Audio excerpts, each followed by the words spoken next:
Five Nights at Freddy's Security Breach is pretty incredible, whether it's incredible because of the weird glitches or incredible because of the fact that Freddy doesn't actually try and kill you. I thought it was a really interesting experience, and today we're looking at Game Theory's Five Nights at Freddy's Security Breach and some of the theories about it. Welcome back, friends, and a special welcome to all the new friends out there. I'm YoBGS, and I'm pretty excited today because the only times I've checked out MatPat and Game Theory have had to do with the world of Minecraft, specifically the Dream SMP and then the Wilbur Soot ARG, which I guess technically isn't Minecraft, but still kind of feels like it's in that world. So to check out the Don't Trust Gregory Five Nights at Freddy's Security Breach video, I am very curious to say the least, and I think I sort of understand why we don't want to trust Gregory. I'll put it that way, because I don't know, there's something playing through the game, right?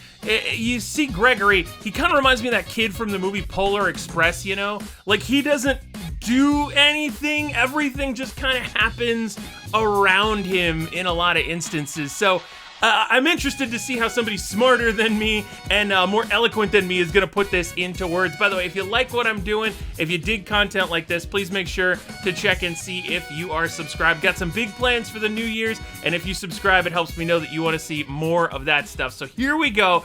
Game Theory, Five Nights at Freddy's, Don't Trust Gregory. After years of waiting, Five Nights at Freddy's Security Breach has finally launched, and with it, we now have a whole load of mysteries to discuss. Well, and some of the mysteries are why didn't they finish the game? No, I mean, I kind of understand it. There's actually a game I used to speedrun called The Bouncer, and one of the things about that game was Square made it for PlayStation 2. They wanted it to be this big interactive movie experience, and then they ran out of time. So it ended up being like one of the most underwhelming games of all time. And I feel like that happened with Security Breach, right? It got bounced around, juggled, canceled, moved. I remember reading something that said like map bots were so broken that the game was almost completely unplayable. So you know they tried their hardest, but it's like you gotta tease them for it. What's the deal with the Vanny therapy tapes? Why is this room from Sister location in the Pizzaplex? Who is the best animatronic, and why is it Music Man? There are Music Man is pretty awesome, but I think if you're going best animatronic, right, you gotta go Monty. Dude, Monty's so cool. Things to solve in this massive game as lore hides behind every pirate poster and inside every arcade cabinet. But the theory I have today goes to the heart of this game, addressing the one character that we spend a lot of time with but don't actually see all that much. And that's our main character of Security Breach, Gregory. Nerd! Yep, in a franchise full of dead kids, I want to focus on the first ever living child we've seen in the main story of the games. Except for in the Fruity Maze minigame, but we all know that she ends up dead. Who is Gregory? What is Gregory? And why is he such a cold-hearted savage to Roxy and the rest of the animatronic gang? I'm so mad that you're driving without my permission. Oh my gosh!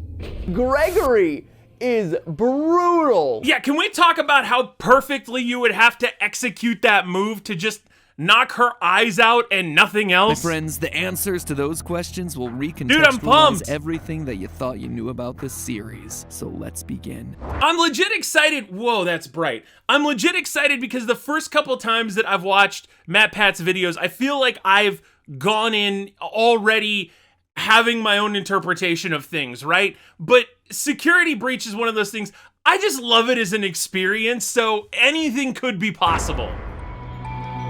By the way, if that guy jumps down at any Hello, point, Internet. Welcome be careful. to Game Theory, the show that can't help but stuff its face with FNAF lore like Chica stuffs her face with pizza and garbage. I guess at this point it kind of applies to us too. Anyway, if you want to stuff your YouTube feed with FNAF videos, then hit that subscribe button right now, because today starts what I expect to be a 3-part series into the many unsolved mysteries. dude, okay, so should we check out the other two when they come out? You gotta leave a comment down below. I figure at least one of them I will completely disagree agree with. Breach. I mean, on the surface, the game seems pretty self-explanatory, right? Survive being trapped in a mall for one night. Looks like the new team forgot to read the title of the franchise. But that's nothing. That's easy. Once you start looking into secret rooms, secret tapes, secret endings, secret minigames, and actually bother to read all the emails and item descriptions, you learn that there is a lot more here. Stuff. It struck me in a lot of ways as a Fallout vault, right? If you've ever played the Fallout games, when you go in the vaults and you read the computer terminals, actually not even just the vaults, but like anytime you'd go into, say, a school or a power plant and read the terminals, the experiences of the characters that you'd never see, but like you read about what they went through. That was what this came across as to me. That looks both backwards at the series that came before and forwards into what is coming next. Stuff that, quite frankly, I'm still working on piecing together. This is a big game with lots of places to hide things. But today, I want to focus on a mystery that I do feel like I have a pretty solid handle on. The relationship between Gregory and Glamrock Freddy. What's the deal with this random kid, and why is a killer animatronic suddenly trying to help him? Like, seriously, the game kicks off with this incredible cutscene. Everyone is living their best 80s-tastic lives on stage before Freddy suddenly glitches out and smash cut to Gregory just being there, I guess. It is one of the weirdest, most jarring intros to a game ever. And then from But right, because there's so little explained. Like, was Gregory in Freddy during the performance? Is there some reason that Freddy was taken over during? Because my thought is that Freddy was taken over during the performance, and that's what caused him to glitch out. Like, that was almost somebody testing whether they could override Freddy or not. By the way, this is how observant I am. Just realized for the first time that Freddy has an earring. I don't know how I missed that in all the hours of this that I've checked out. But yeah, Freddy is rocking the earring. From that point forward, we're just expected to assume that everything is perfectly normal, no explanations necessary. So I'm here to give you that explanation, because I strongly suspect that this boy is not a boy, and this robot is not a robot, and that the story of their relationship is one that's trying to make amends for one of the earliest and most pivotal points from this entire franchise. To begin, Wait a minute. Is he thinking that the very first murder, right? When the one founder murdered the other founder's daughter or whatever, is that where he's going with this? let's establish what we do know about Gregory in order to piece together the He's rest. a nerd! So what does the game offer us in terms of his backstory? Nothing. First and foremost, we know that he's pretty much off the radar. At the start of the game, Freddy does a quick scan only to realize Your guest profile is unknown to me. Similarly, when security guard Vanessa is chatting it up with Freddy, we hear this part of their conversation. That is great news. He can be returned to his parents. He can't. Turns out, there's no record of him. Clearly, Gregory is not a guest at the Pizzaplex. It also seems like he has nowhere else to go. In the game's bad ending, unlocked by just leaving the building at 6 a.m., we see Gregory winding up in an alleyway sleeping in a cardboard box. He appears to be homeless. He's an orphan. This then explains a few other things that we see around the Pizzaplex. But that doesn't necessarily mean that's in that timeline. That's in that ending. That doesn't mean that he lives there in all timelines, I would think. In a couple of hidden locations around the building, we find little dens that are filled with drawings, plushies, and beds. Oh! The most notable one being the one behind the daycare center. Gregory seems to be living inside the Pizzaplex, which would explain his lack of a guest pass. We can't even be sure that his name is Gregory. In the game's opening scene, Gregory has no issues speaking to Freddy. Will you shut up? Who said that? I did. However, once Freddy asks him for his name, he stutters. I'm Gregory. Why would he stutter on his name when he was clearly fine answering everything else just seconds before? So I don't know, because parents, assuming Gregory has them, typically tell you, well, then again, when I was a kid, it was don't give your information out to strangers, especially over the internet, but we just sort of seem to do that in 2022. So you know what, maybe he wouldn't have been nervous about that. Or yeah, I mean, it could be one of those things he sort of made his own name up. Oh, what? Is that it? Gregory's just some homeless kid that sets up shop in the Pizzaplex and happens to get wrapped up in Afton and Vanny's plans? Yeah, right. Of course not. Nothing in this franchise is ever an accident. Take a look at Gregory here. Notice anything familiar? Dark eyes, brown hair with a piece fallen between his eyes, shorts, a shirt with 2 stripes across the middle. Lady. He's Dream. Got it. Ladies and gentlemen, Gregory is none other than the crying child. Don't believe me? Early on, Oh, we get wait! this weird moment. Oh, damn! No! Oh, my God! Oh, crap. Okay, I went from memeing on this to actually enjoying this. Then the crying child. Not that I wasn't enjoying it already, but... Okay. Don't believe me? Early on, we get this weird moment when Don't Freddy believe him, suddenly just stops watch. what he's doing and says this. I feel you are broken. We all know that the language in this franchise is never chosen by accident. Everything is meticulously crafted, so is it a coincidence then that the word broken is only used one other time in the FNAF series to describe a child? That iconic FNAF 4 clip with crying child and golden Fredbear, you're broken, we're still your friends, I will put you back together. The fact that both crying child and Gregory look alike and are considered to be broken screams of a connection existing between these two. Him being the crying child would also explain why he has nowhere else to go. His dad is an undead zombie living inside a yellow bunny suit, and his mom is MIA. There's also lines Nickel like this. for every time that's happened.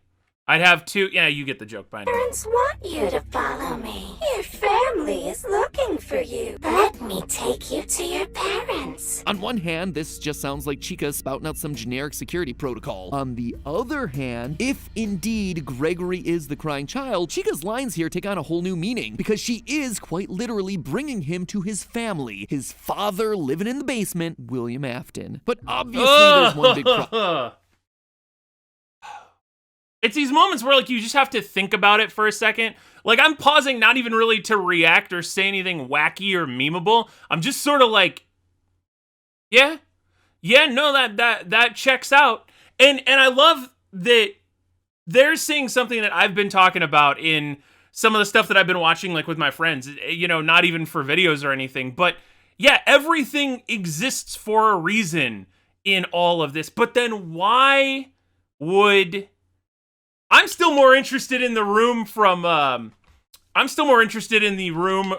Sister Location. I kept wanting to say Pizzeria Simulator, but not that. One that I'm sure all of you are screaming at your monitors or typing aggressively down in the comments. Crying child is dead. He died in FNAF 4 when his older brother Michael picked him up to be chomped. And not only did he die, his soul then went on to be one of the two spirits possessing Golden Freddy, the other being the vengeful spirit Cassidy, before he was finally put to rest by the puppet in the happiest day ending of FNAF 3. This kid is well and truly gone. He is removed from the franchise. He is one of the few cards that are officially off the lore table. So why then do I dare invoke his name here? Because Gregory is a robot, a rebuilt version of the crying child. Flame shields activate, because it's time for everyone's favorite segment. MatPat uses the lore from multiple FNAF books to try and explain parts of the game that don't make sense. I mean...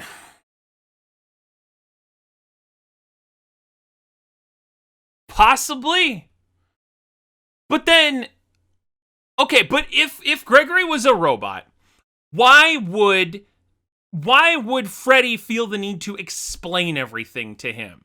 It would make sense as to why Data wouldn't come up, you know, because the optical scan wouldn't work because his eyes would technically be robotic anyway, but like Freddy would be able to figure that out, no? I'll try to make this as quick and painless for all of us as possible. In the books, children having tragic, premature deaths and then being rebuilt as robots by their grieving fathers is something that happens a lot. Like, if I had a nickel for every time this plot line showed up, I'd have like 3 nickels, which isn't a lot, but it's weird that it happened 3 times. In the original novel trilogy, and I just made that joke a few seconds ago. Charlie, daughter of Henry Emily, died as a kid, and that her father put her back together by building robotic versions of her, each one representing a different stage of her growing up development. Then again, in Fazbear Frights, we have the character of Eleanor, who is strongly implied to have been built as a replacement daughter, as well as Dr. Telbert, who developed This is feeling very Dr. Giro in the androids. Dying daughter. And all of this is without me even going into the numerous stories where children get swapped out for robots and or Fazgoo, which, once it has your DNA, basically creates a clone of you. If that's the future of the franchise, we're going down some weird paths, my friends. Is Fazgoo canon? Can you let me know in the comments down below? Is Fazgoo canon? That makes me a little bit concerned if it is. Like, okay, so I guess this is the part where I need to explain, like, my experience with it. Like, I've seen, again, because I like watching people play Five Nights. I don't like playing Five Nights myself. So I've seen all the endings, all the different lore from the different games. I'm not as up on the books. And again, if Fazgoo is where we're going, I mean, like MatPat said, this is gonna get weird. Anyway, to summarize, there's evidence in the wider canon that FNAF 4's lines about the crying child being broken and needing to be put back together were meant to be much more literal than any of us first suspected. But we don't even have to go that far. Within Security Breach itself, there is plenty of evidence to suggest that Gregory isn't exactly what he seems. When Vanny spots you and starts to get closer, your vision gets a CRT effect. Basically, the horizontal lines that old TV monitors used to get. And it's worth remembering that since this is a first-person game, that is representing your vision. So why are your eyes suddenly behaving like cameras on the fritz? Unless, you know, they are cameras on the fritz. Later in the game, once we defeat Roxanne Wolf, we can take out her eyes and upgrade Freddy. Our Fazwatch tells us that, quote, Roxy sees things differently than others. Sometimes she'll stare and talk to the other bots through walls. She's able to see things that others can't. Also, and this is probably just a glitch, but she talks through walls. Like, Roxy will, and again, I think this is a glitch in the game, Roxy just kind of randomly yells at you, like, throughout the game. Which allows us to see collectibles like secret CDs. In a way, she has a sort of X-ray vision, which is why when you first install him into Freddy, his comment really stands out. How are your new eyes? I am having a hard time adjusting. You look different to me. It's almost like he was seeing Gregory as a normal child, but now that he has these new eyes, he's able to see through Gregory's skin and reveal something that he wasn't expecting, like, say, an animatronic endoskeleton. Also, Gregory can be inside Freddy when he's inside the charging stations, which on its own feels weird. Like, I kinda expected you to hop out and leave him to charge, but nope, we pilot him inside of it and then sit there as he charges. Or could it be that those charging stations are as much for us as they are for him? Remember? Which would also, yeah, I mean, you would think if a kid was sitting inside something metal in a pod intended to be electric, it would fry the bejesus out of Secret them. Den behind the daycare where we assumed Gregory's living, there's a strange amount of decommissioned and what appear to be salvaged security robots. Maybe for a kid who needs a robotic upgrade. The fact that there's no record of Gregory would also make sense. If he's an animatronic, there wouldn't be records of him because he's not technically a human. It would also explain why Gregory has no parents. But maybe... Why would Freddy feel the need at that point to be so coy?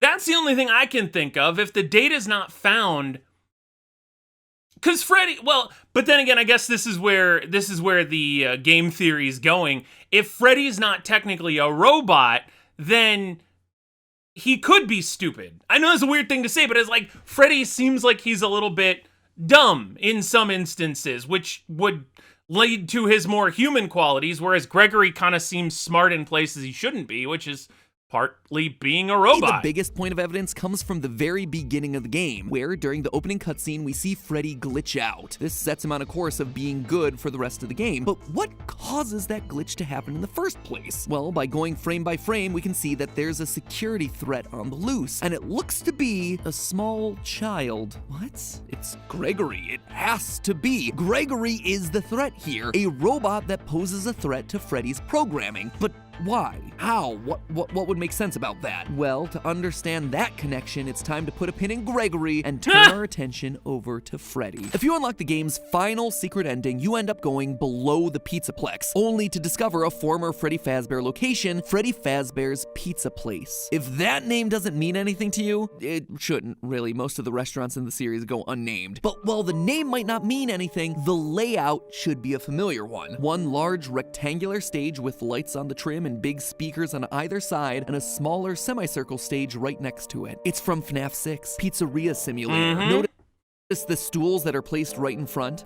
Where are the milk crates? Where's my dude, the milk crate man? We even have purple striped tablecloths and blue, green, and red plates, exactly like we saw in Pizzeria Simulator. As a refresher, this is the location that Henry lured all of the roaming animatronics to in order to burn them to the ground. Oh God, I forgot. I actually forgot about that. Yeah, no, you're in the room and the heat keeps... Okay. For one of you, the darkest pit of hell has opened to swallow you whole. So don't keep the devil waiting, friend. And this is it, here. Seems like Henry's plan didn't quite work as expected. We still see pretty much everyone that he tried to torch away, and they're all alive and well and thriving underground. Springtrap is there, Molten Freddy is there as this big black blob, and if you look inside that blob, you can even see Baby, and heck, even the puppet. Yep. Kinda lessens the impact of that. Not only that, but you can see like other parts of previous Chica. Is there a Foxy in there? Savage Henry's speech from FNAF 6, but whatever. Anyway, the reason I bring this up, outside of it giving me a chance to remind everyone that I totally called something like this happening at the end of the last theory from a year ago, is that one character is notably absent here, Michael Afton, who we're reasonably sure was the guard working at the FNAF 6 location and the one who helped to burn it down. And to you, my brave volunteer, who somehow found this job listing not intended for you. Although there was a way out planned for you, I have a feeling that's not what you want. I have a feeling that you are right where you want to be. Why does he sound like, he sounds in a big way like, oh God, there's like a scientist that he sound, and I'm sure that was intentional. I have a feeling that you are right where you want to be. After being scooped, turning purple, and trying to undo his family's sins location by location, he went down with the ship and burned alongside his father and turn sister, into which means that presumably evil he monster should robot. be here somewhere, and yet he's not. Unless, of course, he's taken on a new form, say perhaps Glamrock Freddy. We know for a fact that Freddy's been down here based on some of the lines that he drops during the finale. I know what this is. I have been here before. She brought me here. I had no choice. Now I have a choice. I have changed. My friends are here. They are so angry, confused, but I can protect you. So he's in a place where he can get possessed. He got me. Because after that line, if you're standing in the wrong spot, you get jump scared like every time. And when Glamrock Freddy popped up, I thought for also sure hear that Freddy isn't acting like his normal self, saying, I am not me. And in yet another ending, the fire ending, Freddy is more than prepared to set the place ablaze, much like Michael Afton did to Fazbear Frights at the end of FNAF 3. I guess old habits die hard. And nothing says that clearer than the replica of Mike's room from Sister Location that's hiding inside the Pizzaplex. Yeah, for those of you who don't know, hidden inside the mall is the exact replica of Mike's living room from Sister Location, down to the TV, lamp, and basket of exotic butters. Exotic butters. But here's the kicker. Over on Mike's wall Exotic is a butt. coded message, one that was solved through an incredible team effort from Dawko and the rest of the FNAF subreddit. It reads as follows, quote, "Break and mend, I built the breath. They hunt now, drawn to life. Not real, still me. And frit and fraught with thought and zest, and guessed no blunt woes. Dodge, duck, flash, shoot, crawl, run, crush the vile band. Cry not, try not, do not hold out hope. Your life, your aim will save those with soul." I feel like this is some sort of a poetry reading. Snaps, everyone. Snaps. I was just, dude, he beats me to what I want to say like 5 seconds before I say it. Let's, this is obviously written by Bennett Foddy, I think. And this is all just a trailer for the next Getting Over It game. My game theories are better, I'm just saying. But why would you encode that, right? Why wouldn't you just, if you're at the point where you've built a replica of your living room complete with mail order exotic butters, why not just write on the wall? Why would you encode that? I feel like this is some sort of a poetry reading. Snaps, everyone. Snaps. Snaps.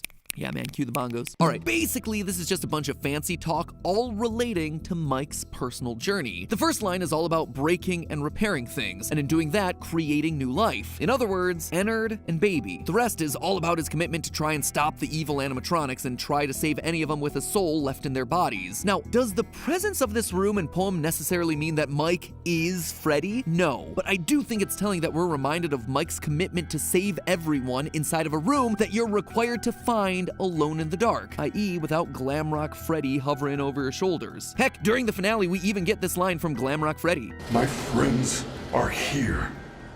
They are so angry, confused. He's talking about Molten Freddy, the spirits trapped inside of the blob. It's very possible that those... How very, by the way, Resident Evil Biohazard, right? The scene with the house just mutilating and turning... Doesn't the house turn into like the grandma, right? And this whole just mess of nonsense and all the power and stuff it was sucking up were indeed his friends captured and killed back in the day. Maybe William himself struck back against the kids that had bullied his youngest son. What happened to Scott Cawthon at a Chuck E. Cheese that this is what he felt the need to convey to the world about his birthday party? And now some of their spirits are trapped below the surface as part of the blob in this abandoned restaurant. Or maybe that's why Gregory is so brutal to all of these animatronics at the end of each boss battle. They killed him back in 1983, and now it's his turn to show the bullies no mercy by launching a go-kart at their face and ripping out their eyeballs. And meanwhile, Freddy is sad because they are quite literally his friends from when they were alive. But to me, honestly, the biggest connection points between Mike and Glamrock Freddy are thematic. Their narrative. Mike has been moving to location after location to try and undo his father's horrible work. This would just be a continuation of that story, as both Aftons return post-fire. And more importantly, it also completes the arc of the crying child and his older brother. Since accidentally killing his brother in FNAF 4, Michael's been trying to make amends. This would be quite literally their grand reunion. An older brother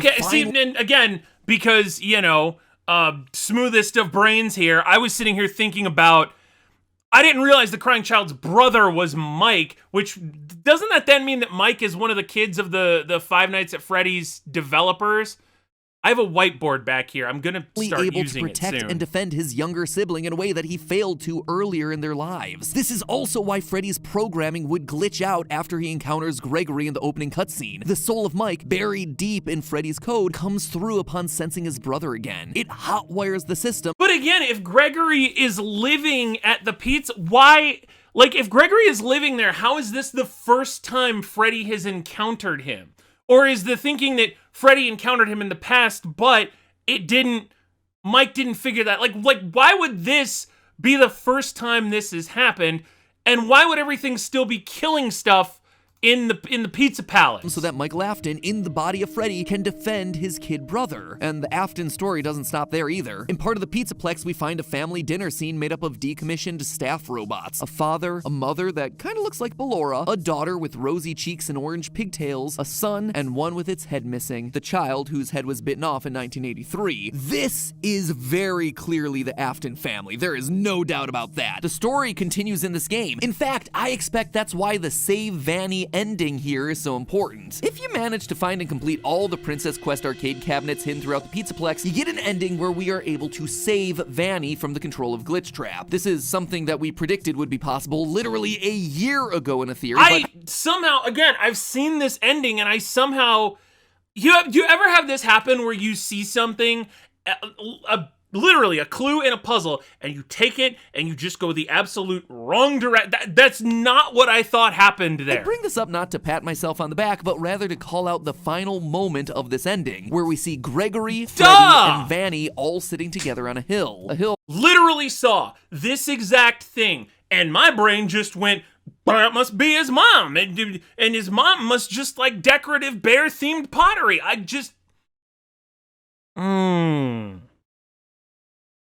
I love these. I hate that I take the information and mess it up so badly. That I should point out is oddly reminiscent of the FNAF 6 gravestone hill. It Aw, feels come on. meaningful. Like all these characters have some sort of history. Why would Vanny be there otherwise? Unless this is meant to be the crying child, Michael, and maybe even Elizabeth, the Afton children. The three kids who literally had their lives stolen by the evil deeds of their father. Finally reunited. Finally able to share a moment of peace. To be fair, that happens hill. to most After all, kids, Vanessa just not does so have green eyes and blonde hair, just like someone else that we know from the series. But that's probably a theory that's best saved for another day. Long story short here, Gregory isn't just any kid. He's not just Whoa! And by the way, look at, because you got the eyes, the brow, the hair. Look at this. Look at that. These are some clearly related individuals. Same nose. I mean, now you could just say that the art style is the same, but that is the same entity. This came from the same source code. You know what I'm saying?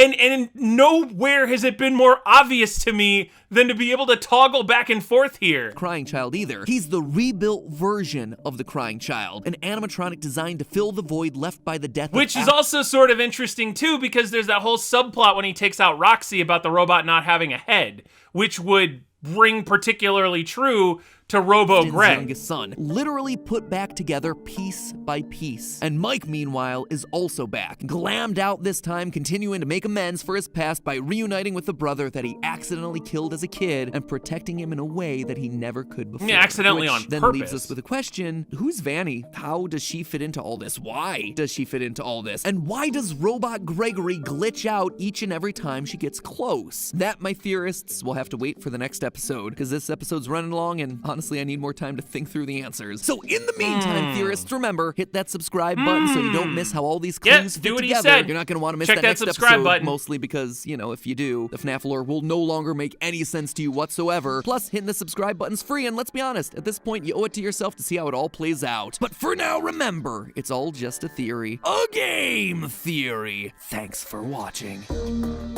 Very interesting. Very... Oh my god. See, like, and I came into this one feeling prepared, right? I came into the Wilbursoot ARG one not knowing what to think. I came into the Dream SMP one not really knowing what to think. I thought I was good on this one, and I still sat there slack-jawed. I don't know. Like, how does MatPat do that, right? How does he do that every time where you think you know something and then you just come in and you're like, it's like you walked into a class 4 grades higher than yours right before the final. You're just sitting there like, what the hell just happened? And apparently we got a lot of info, and I feel like that was all super plausible. I'm very interested in what the other 2 parts are going to be. I'm interested in seeing what comes from the rest of this. So leave a comment down below if you want me to check out the other 2 parts when they come out. I'll probably be doing some more Minecraft stuff later this week. I'm still working on some Pokemon original content that I'm hoping to get out later this month. But until then, my friends, take care, and as always, see you for the salty runback.